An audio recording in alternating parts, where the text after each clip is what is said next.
Dostlar selamünaleyküm. Dün Mısır'da gerçekten hareketli bir gün yaşandı. 2 yıldır süren Gazze Savaşı bitirilsin diye son dönemde ciddi çaba sarf edilmişti. Halklar ayaklandı. Dünyanın vicdanı olarak gösterebilecek birkaç lider sesini biraz daha fazla yükseltti. Bu 2 yıl boyunca Gazze her ne kadar büyük çapta bir şiddete maruz kalsa da asla pes etmedi. Tüm bunlar bir araya gelince de iş ateşkes hem de kalıcı ateşkes masasına kadar geldi ve Mısır'da son yılların en önemli zirvesi yapıldı. Bu zirveyi detaylıca ele almak lazım çünkü birincisi Gazze Savaşı bu zirve sayesinde bitti. İkincisi Türkiye bu zirvedeki en önemli 4 ülkeden biriydi. Onlarca ülke katıldı ama hepsi izleyici pozisyonundaydı. O yüzden bu konu bizim konumuz. Bugün hem bu zirveyi konuşalım hem de zirvede Türkiye'nin yaptığı gerçekten çok kral 2 hareket var. Bunlara odaklanalım. Tabii ki son olarak da en önemli soruyu cevaplamak gerek. Gerçekten her şey bitti mi?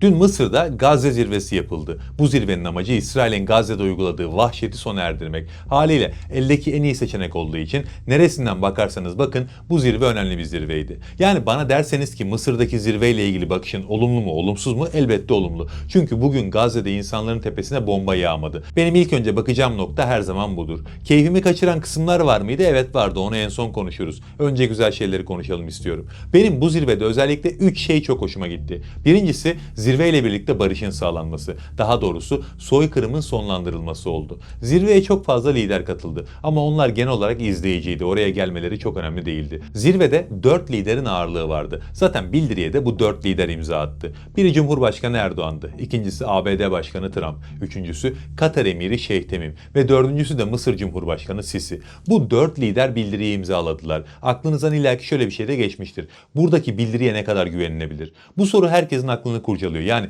daha doğrusu İsrail'e ne kadar güvenilebilir? İstediğini aldıktan sonra tekrar savaşı başlatmaz mı? Aslında söz konusu İsrail olduğu için bu ihtimal elbette her zaman var. Ama sanki bu sefer kalıcı ateşkes sağlanacak gibi duruyor. Zaten bu devasa zirve boşuna düzenlenmedi. Bir de zirvenin öncesini takip ettiyseniz ne dediğimi daha iyi anlarsınız. Zirveden önce Trump İsrail'e gitti. Orada verdiği mesajlar önemliydi. Savaşın bittiğini orada da vurguladı. Ama önemli olan kısım bu değildi. Önemli kısım orada Netanyahu'yu zafer kazanmış gibi göstermeye çalışması oldu. Sürekli İsrail'in Gazze'deki askeri hedeflerini gerçekleştirdiğinden bahsetti. Halbuki böyle bir şey yok. İsrail'le Netanyahu'ya karşı ciddi bir tepki var. O tepkiyi bu şekilde yumuşatmaya çalıştı. Buradan bile bu sefer kalıcı ateşkesin sağlanma ihtimalinin yüksek olduğunu çıkarabiliriz. İşte o yüzden düne dair beni en çok mutlu eden şey kalıcı barışın sağlanması oldu. Bu birincisiydi. İkincisi Cumhurbaşkanı Erdoğan'ın yaptığı gerçekten klas bir hareket. Türkiye'den uçak kalkıp Mısır'a doğru giderken havada Türkiye heyeti Netanyahu'nun da zirveye davet edildiği bilgisini aldı. Ve uçak tam Mısır'da havalimanına inecekken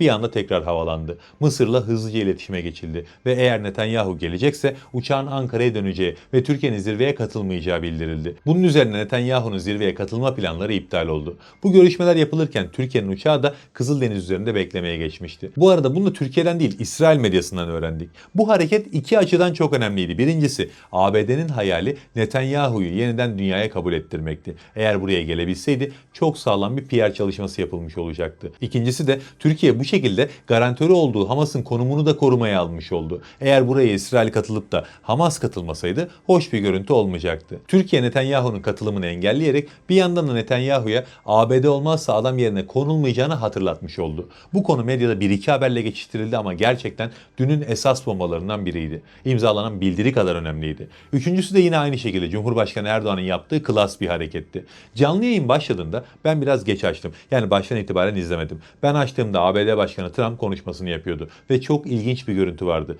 Trump önde konuşma yapıyor, arkada koca koca devletlerin liderleri bekliyorlardı. Trump da okul müdürü gibi dönüp dönüp birilerine laf atıyor. Hiçbirinin söz hakkı yok. Sadece Trump'ın yaptığı esprilere falan gülümsüyorlar. Hatta İngiltere Başbakanı'nı resmen rezil etti. Döndü, selam verdi. Bir gel buraya dedi, çağırdı. O da muhtemelen konuşacak diye düşünüp geldi. Sonra ne yapıyorsun, bir sorun var mı diyerek geri gönderdi. Hatta geri göndermedi bile. Mikrofonu dönüp konuşmaya başladı. İngiltere liderine sırtını döndü. O da ne yapacağını bilemeden geri dönmek zorunda kaldı. Öyle saçma sapan bir ortam vardı ama Allah var ilk açtığım andan itibaren Cumhurbaşkanı Erdoğan'ın nerede olduğunu merak etmedim. Uzun bir süre sadece Trump'ın etrafındaki birkaç kişiyi gördüğüm için bütün liderleri göremiyordum. Ama o gördüğüm birkaç kişinin durumu zaten bana Erdoğan'ın orada olma ihtimalinin bile olmadığını gösterdi. Çünkü Cumhurbaşkanımız sevin ya da sevmeyin fark etmez diplomatik teamüllere aşırı dikkat eder. Hiçbir yerde kendini dolayısıyla da Türkiye'nin karizmasını ezdirmez. Bugüne kadar da hep böyleydi. Yani onun birinin karşısında el pençe divan dururken falan göremezsiniz. Daha önce mesela Macron bir görüşmelerinde Cumhurbaşkanı Erdoğan'ın koluna eliyle vurmuştu. O videoyu bulabilirsem yine buraya eklerim görürsünüz.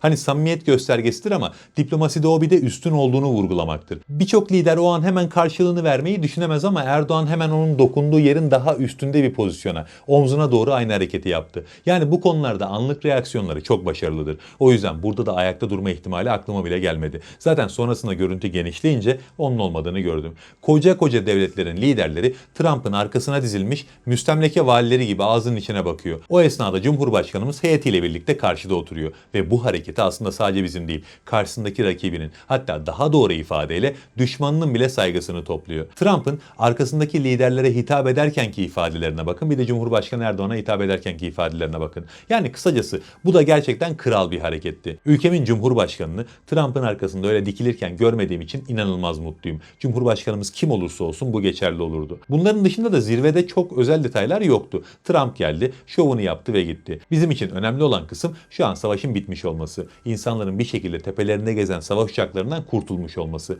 Bunu özellikle vurguluyorum çünkü şöyle tepkileri çok fazla gördüm. Sanki intikam alınmış gibi bu neyin zafer kutlaması. Bakın bu tarz konulara bakarken dengeyi iyi oturtmak gerekiyor. Şunu asla unutmayın, biz artık Osmanlı Devleti değiliz. Yani masaya yumruğumuzu vurduğumuz zaman devletler sağa sola kaçışmazlar. Henüz o güce ulaşmadık. Böyle bir durumda yapabileceğimiz en iyi şey bir şekilde orada savaşın sona ermesi için çaba sarf etmek. Bunun yolu diplomasi ise diplomasiyle, ambargo ise ambargoyla, ama bir şekilde bunu sağlamaya çalışmak. Türkiye'de 2 yıldır bunu yaptı. Elindeki güç bu ve bu güçle işi bu noktaya kadar getirebildi. Keşke kat kat fazla gücümüz olsaydı da bu iş çok daha erken bir dönemde bu noktaya gelebilseydi. Ya da daha fazla gücümüz olsaydı da keşke askeri müdahalede bulunabilseydik. Ama maalesef öyle bir gücümüz yok. Ama şunu unutmayın ki eğer bu iş bu noktaya gelebildiyse, eğer Gazze meselesi bütün dünyanın gündemi haline geldiyse bunun mimarlarından biri ve hatta en büyüğü Türkiye'dir. Türkiye 2 yıldır burada olanları mümkün olan bütün platformlarda haykırıyor. O yüzden eleştiri yaparken bunu göz önünde bulundurmak lazım.